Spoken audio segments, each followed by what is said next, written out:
સરકારી server down, જનતા પરેશાન। આવો ઘાટ મોરબીમાં ઘડાયો છે, જ્યાં લોકોને ચાલુ નાણાકીય વર્ષ પૂરું થાય તે પહેલા પોતાના બાકી વેરા ભરવા છે, પરંતુ સર્વર ડાઉન રહેતા લોકો પરેશાન છે। કેટલી હદે લોકો હેરાન થઈ રહ્યા છે, તમે ખુદ જુઓ આ રિપોર્ટમાં।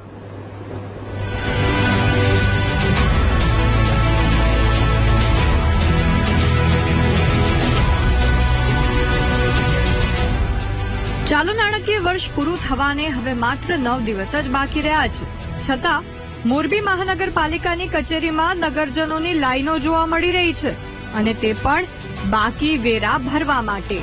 મહાનગરપાલિકાના સત્તાધીશો બાકી વેરા વસૂલવા માટે લોકોને નોટિસો ફટકારે છે, મિલકતો સીલ કરવાની વાતો કરે છે, પરંતુ જ્યારે બાકીદારો તેના મિલકત વેરા ભરવા માટે મહાનગરપાલિકા કચેરીએ પહોંચે છે, ત્યારે સર્વર હંમેશા ડાઉન જ હોય છે, અને લોકોને વારંવાર વેરા ભરવા માટે ધક્કા ખાવા પડે છે। લોકોને પરેશાન થવું પડે છે। લોકો કેટલી હદે પરેશાન છે, જરા તે પણ સાંભળો। 4 દિવસથી હું આવું છું, સવારે 10:30 ની આવું છું। અત્યારે અમે લાઈનમાં ઉભા રહી, વારો આવે તો પછી વેબસાઇટ બંધ છે એમ કહે છે। હવે અમે 65 વર્ષની ઉંમર છે, ક્યાં જાય ગઈટા માણા બોલો। પણ આ ચોથા દિવસ ત્યાં ધક્કો ખાઉં છું વેરા ભરવા માટે। આજે ઘણા ટાઈમથી તકલીફ છે, રોજ 200-300 માણસની લાઈન હોય છે, તો હવે ધંધાવાળા વ્યક્તિને કઈ રીતે આમાં પોસાય, બરોબર? આવું જાવું એક ખરાબ ઉપર પછી 2 થી 3 નો લંચ આવી જાય, પછી ચાલુ સાઈટ બંધ થઈ જાય છે। 4 દિવસ જાય છે, પેલા ધક્કા ખાઈ વયા જાય છે, વેરો ભરવા જાય છે, બીજી કોઈ એમને તકલીફ નથી, પણ આઈકણ નેટ ચાલુ હોતું નથી, શું કરીએ।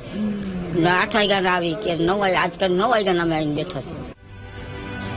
આમ તો કહેવું ન જોઈએ, પરંતુ બધા જાણે છે કે સરકારી કામની વાત આવે એટલે લોકોએ ધક્કા જ ખાવા પડે। એક દિવસ પહેલા જ મુખ્યમંત્રીએ રાજ્યના અધિકારીઓને ટકોર કરી હતી કે લોકોને સરકારી કામ માટે આવે તો વારંવાર ધક્કા ન ખવડાવો, પરંતુ અહીં સરકારી સર્વર જ ડાઉન હોય તો બિચારા અધિકારી પણ શું કરે। જો કે આ મુદ્દે નગરપાલિકાના કર્મચારીનું શું કહેવું છે, જરા તે પણ સાંભળો। અત્યારે આપણે સરકાર દ્વારા સંચાલિત છે ઈ-નગરની સોફ્ટવેર ચાલુ છે, એમાં અત્યારે એ લોકોને ત્યાંથી સોફ્ટવેર સર્વર ડાઉન રહે છે।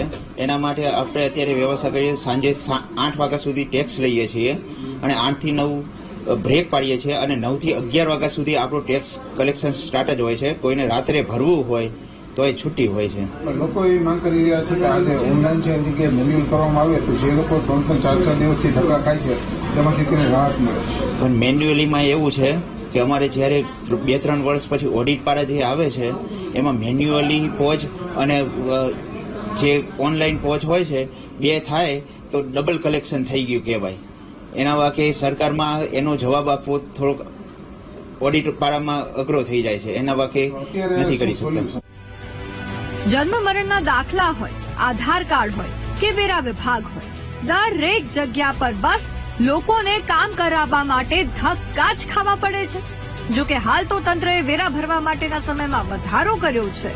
રાત્રિના 11 વાગ્યા સુધી કચેરી ખુલ્લી રાખવાની જાહેરાત કરી છે, પરંતુ શું સમય વધારવાથી સરકારી સર્વરની ઝડપ વધશે, તે સૌથી મોટો સવાલ છે। Harnish Joshi, BTV news, Morbi.